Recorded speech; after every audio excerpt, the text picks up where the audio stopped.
maintenant on est dominé par cette espèce de violence du capitalisme, violence de tous ceux qui donnent à l'argent les pleins pouvoirs. Et, et on doit légitimement se protéger et lutter contre ça. Mais je ne crois pas du tout à la lutte qui serait simplement dans les éclats de colère. Je crois que la lutte aujourd'hui, ça doit être dans, voilà, au sol, je fais. Et quand je fais mon jardin, j'achète rien aux multinationales. Voilà.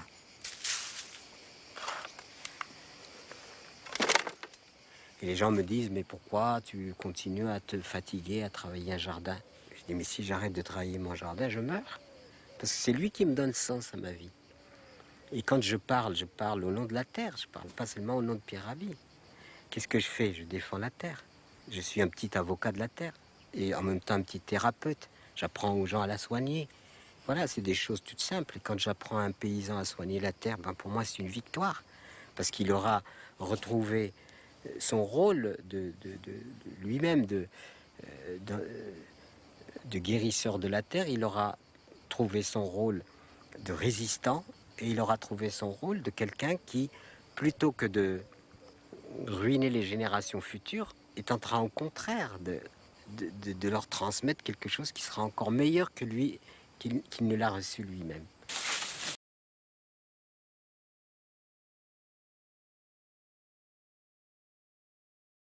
C'est pas que je me réjouisse de ça, c'est que je me dis finalement l'être humain il a besoin de passer par des impasses pour mieux comprendre. Alors les impasses, ça peut soit finir sur un chaos généralisé, et c'est tout à fait possible, parce qu'il y a une espèce de cocotte-minute d'incertitude, d'inquiétude qui mine les âmes et les consciences, et ça, moi je suis persuadé qu'une seule ville exploserait, toute la France explose.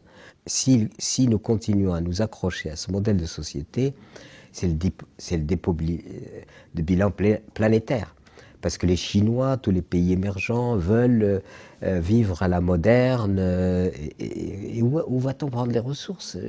Donc il y a aujourd'hui à repenser la vie sur un mode qui soit à la fois sobre et puissant. C'est-à-dire que moi je crois beaucoup à la puissance de la sobriété, je ne crois pas à la puissance de la complexité ou des comptes en banque ou des banques qui explosent. Enfin, je veux dire, c'est pas ça. La vraie puissance, elle n'est pas là.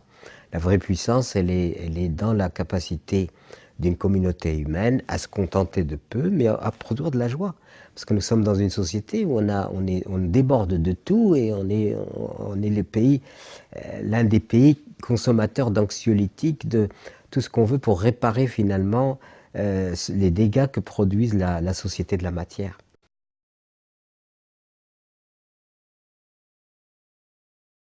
C'est vrai que l'écologie n'irrigue pas toute toute la sphère sociale, mais c'est une totale anomalie, je le répète, c'est vraiment une anomalie.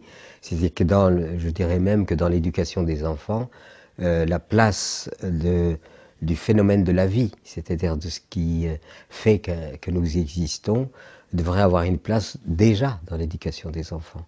Or, nous n'avons que des structures éducatives qui occultent complètement les fondements de la vie pour aller le plus vite possible à fabriquer un petit consommateur-producteur pour le futur, quoi. Il ne faut pas se faire d'illusions. Le problème est là, c'est que l'écologie est minorée par ignorance. Par ignorance.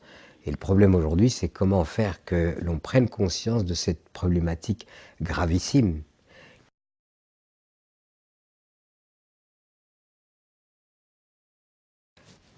Où voulez-vous que ça vienne?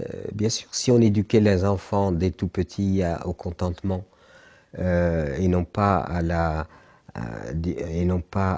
l'avidité permanente, cette avidité qui stimule et qui utilise la publicité. D'ailleurs, la publicité joue sur l'avidité. Elle vous dit pas vous avez assez, vous avez largement assez pour être heureux. Elle vous dit non, il vous manque toujours.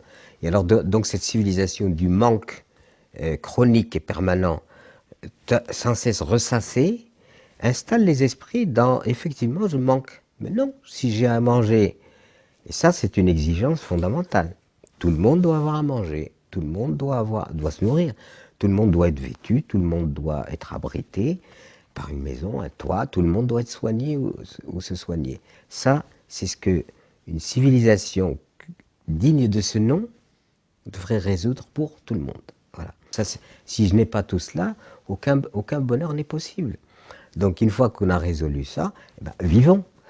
mais s'il faut constamment, toute sa vie, besogner sans raison, pour remplir les poubelles, faire que les poubelles débordent de déchets, etc., ça n'a aucun sens.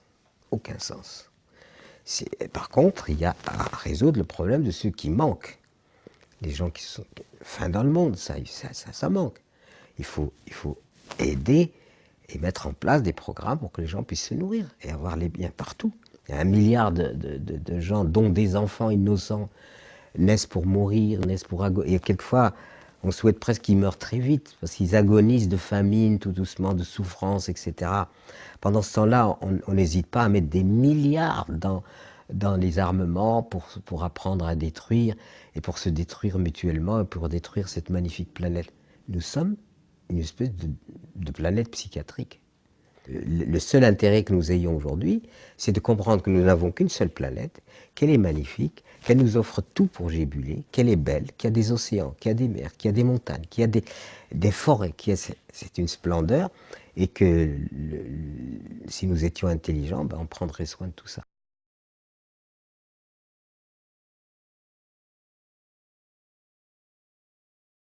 Mais qui enrichit ces gens-là? C'est nous tous.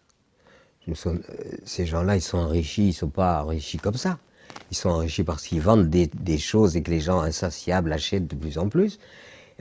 Ils sont enrichis parce que toute une communauté humaine leur donne les pleins pouvoirs en leur demandant des choses. Donc dans l'outrance, c'est-à-dire dans la surabondance. Moi je dirais qu'il n'existe que parce que des citoyens les font exister. Et malheureusement, on est dans une société où, avant d'avoir résolu l'indispensable, faire que chaque être humain sur cette planète se nourrisse, et même dans les pays dits prospères, il y a une misère qui est en train de naître de façon terrifiante. Donc ce qui veut dire qu'on a donné très peu de place à ce qui est indispensable et qui amène véritablement la joie, et on n'a mis aucune limite au superflu. Il paraît que la crise d'aujourd'hui, le marché de luxe, il fonctionne très bien. Revenons à l'intelligence, et l'intelligence nous ramène à quelque chose qui est de la simplicité, et le bien le plus précieux, c'est la vie. Il n'y a pas plus précieux que la vie. Donc occupons-nous de la vie plutôt que de nous occuper de diamants et de fanfreluches qui n'ont aucun intérêt.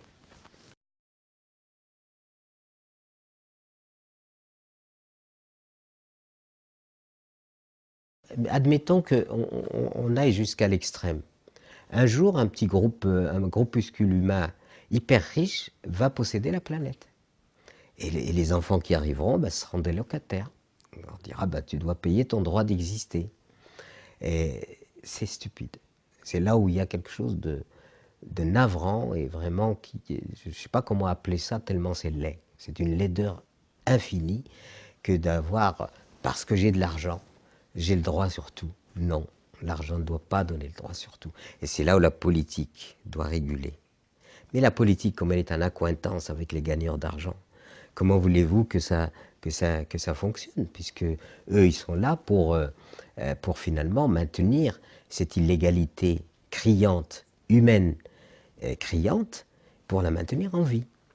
Et ils font de l'acharnement thérapeutique sur un modèle moribond. On sait très bien que notre modèle, il est fini, quoi. Il faut pas là, on va le perfusionner tant qu'on voudra, mais de toute façon, il est tellement mauvais et mal orienté qu'il finira. Et le drame, ça serait qu'il finisse dans le chaos, alors qu'il pourrait finir dans quelque chose de plus noble, c'est-à-dire une nouvelle orientation et une nouvelle vision de la vie. Et si on ne met pas en place cette nouvelle vision de la vie et cette nouvelle orientation de la vie, ça peut finir très très mal. Le changement radical de la société passe par une vision différente de la vie. C'est-à-dire que le jour où on comprendra que l'humain et la nature doivent être au cœur de nos préoccupations, et que toute l'organisation de la société doit en quelque sorte s'inspirer ou être inspirée par cette nécessité absolue, là on va changer de logique.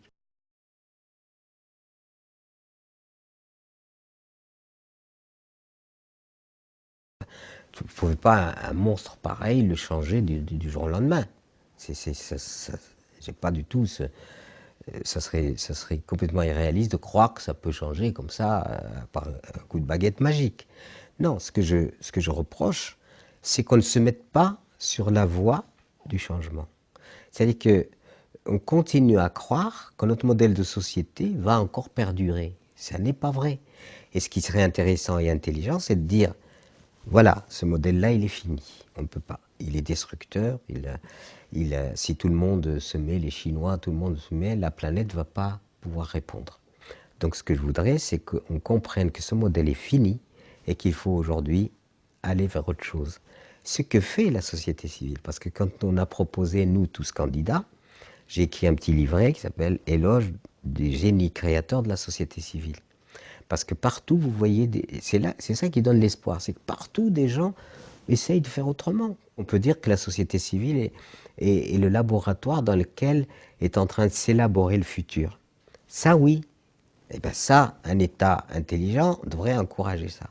C'est-à-dire, voilà, il y a la créativité de la société civile, c'est raisonnable, il y a beaucoup d'autolimitation, il y a beaucoup, et là, je crois que c'est quelque chose qui sera salvateur.